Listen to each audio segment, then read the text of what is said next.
গত 6 মাসে তাদের ব্যর্থতার কারণে বাংলাদেশের প্রত্যেকটা প্রান্তরে তারা জনবিচ্ছিন্ন হয়ে পড়েছে। এই দল জুলাই বিপ্লব পরবর্তী বাংলাদেশের প্রতিটি ক্যাম্পাসে শিক্ষার্থীরা ওই দলের ছাত্র সংগঠনকে প্রত্যাখ্যান করেছে। ওই দলের ছাত্র সংগঠন সন্ত্রাসী ছাত্রদল, তারা চেয়েছিল 90 পরবর্তী বাংলাদেশের ক্যাম্পাসগুলোতে যেভাবে গণরুম গ্যাসরুম কালচার তৈরি করার মাধ্যমে শিক্ষার্থীদের উপর নিপীড়ন করেছিল, টেন্ডার বাণিজ্য করেছিল, সিট নিয়ে বাণিজ্য করেছিল, সন্ত্রাস কায়েম করেছিল, সেই রাজনীতি তারা আবার ফিরিয়ে নিয়ে আসতে পারবে। কিন্তু গত 2 বছর ধরে তারা বিভিন্নভাবে এই অপরাজনীতি করার চেষ্টা করেছে, বারবার ব্যর্থ হয়েছে। সর্বশেষ আমরা গত 6 মাসে দেখতে পেয়েছি ওই দলের ছাত্র সংগঠন ছাত্রদল বাংলাদেশের বিভিন্ন ক্যাম্পাসগুলোতে এবং শিক্ষার্থীদের নির্বাচিত প্রতিনিধির উপর দফায় দফায় হামলা করেছে। গতকাল আমরা দেখতে পেয়েছি জগন্নাথ বিশ্ববিদ্যালয় কেন্দ্রীয় ছাত্র সংসদের ভিপিজেএস সহ নির্বাচিত প্রতিনিধির উপর ওই দলের অছাত্র সন্ত্রাসীরা বর্বরোচিত কায়দায় হামলা করেছে। হামলার পরে যখন এই শিক্ষার্থীরা চিকিৎসার জন্য হাসপাতালে যাচ্ছিল, সেই হাসপাতালেও কাপুরুষের মতো এই সন্ত্রাসীরা হামলা করেছে।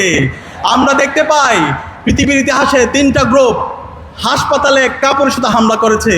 একটা হচ্ছে ইসরায়েল, 2 নম্বর হচ্ছে ছাত্রলীগ, 3 নম্বর হচ্ছে এই সন্ত্রাসী ছাত্রদল। আমরা দেখেছি 15 জুলাই ঢাকা বিশ্ববিদ্যালয়ে এই ছাত্রলীগের সন্ত্রাসীরা আমাদের ভাই বোনদেরকে মেরে রক্তাক্ত করেছিল। পরবর্তীতে যখন আমরা হাসপাতালে আমাদের ভাই বোনদেরকে নিয়ে গিয়েছিলাম, ঢাকা মেডিকেলে ইমার্জেন্সি ইউনিটে এই ছাত্রলীগের সন্ত্রাসীরা আমাদের ভাই বোনদেরকে হামলা করেছে। এর প্রেক্ষিতে 17 জুলাই ঢাকা বিশ্ববিদ্যালয়ের প্রতিটি হল থেকে এই ছাত্রলীগের সন্ত্রাসীদেরকে বের করে দেওয়ার পরে মাধ্যমে বাংলাদেশের প্রতিটি ক্যাম্পাসকে আমরা মুক্ত করেছিলাম। আমরা ছাত্রদলের সন্ত্রাসীদেরকে বলতে চাই, তোমরা যদি এই সন্ত্রাসের পথ অব্যাহত রাখো, ক্যাম্পাসগুলোতে যদি আবার গণরুম গ্যাসরুমের কালচার ফিরে নিয়ে আসতে চাও, আমার ভাইদের উপর হামলা করো, বোনদের উপর হামলা অব্যাহত রাখো। আমরা ছাত্রলীগের যেই পরিণতি করেছিলাম তার চেয়ে ভয়াবহ পরিণতি আমরা তোমাদের করব। আমরা তারেক জিয়াকে অনুরোধ করব, তারেক জিয়া, আপনি যদি মনে করেন আপনি সেই 90-এর দশকে আছেন অথবা 2001-এর পর থেকে ক্যাম্পাসগুলোতে যে সন্ত্রাসের রাজত্ব করেছেন, সেই সন্ত্রাস করে আবার ক্যাম্পাসগুলোতে দখলদারিত্ব করবেন, সেই রাজনীতি আর চলবে না। আমরা বেঁচে থাকতে আবু সাঈদের উত্তরসূরিরা, শহীদ আলী রায়হানের উত্তরসূরিরা বেঁচে থাকতে ক্যাম্পাসগুলোতে আর এই গণরুম গ্যাসরুম সন্ত্রাসের রাজনীতি আমরা ফিরতে দেব না ইনশাআল্লাহ। আপনারা কি আছেন আমাদের সাথে? ইনশাআল্লাহ। একই সাথে আমি অনুরোধ করব, গণভোটের যে জনরায়, সেই জনরায়কে মেনে নিন।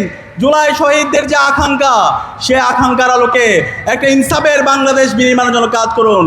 আমরা ইতিমধ্যে দেখতে পেয়েছি এই সরকার 6 মাসে তাদের ব্যর্থতার কারণে আজকে জ্বালানি দ্বিগুণ দাম বৃদ্ধি পেয়েছে। আমরা দেখতে পেয়েছি গ্যাস সংকট, প্রত্যেকটা জায়গায় অব্যবস্থাপনা। এই ব্যর্থতার দায় নিয়ে আমি মনে করি মন্ত্রী এবং প্রধানমন্ত্রী সবার পদত্যাগ করে জাতির কাছে ক্ষমা চাওয়া দরকার। আমরা আপনাদেরকে সহায়তা করতে চাই, সবাইকে সাথে নিয়ে একটা নতুন বাংলাদেশ বিনির্মাণ করার জন্য আপনারা কাজ করুন। এবং আমি সবাইকে অনুরোধ করব, বাংলাদেশের সকল ছাত্র সমাজকে ক্যাম্পাসের শিক্ষার পরিবেশ নিশ্চিত করার জন্য এবং গণতান্ত্রিক চর্চা অব্যাহত রাখার জন্য আমাদের সবাইকে সজাগ থাকতে হবে। আমরা কি পারবো? ইনশাআল্লাহ। ইনশাআল্লাহ। ইসলামী ছাত্র শিবির শিক্ষার্থীদের অধিকার নিশ্চিত করার জন্য এবং ছাত্র সংসদগুলো শিক্ষার্থীদের নিরাপদ রাখার জন্য আমরা ইনশাআল্লাহ শিক্ষার্থীদের পাশে আসি, ইনশাআল্লাহ থাকবো। ইনশাআল্লাহ। ইনকিলাব জিন্দাবাদ।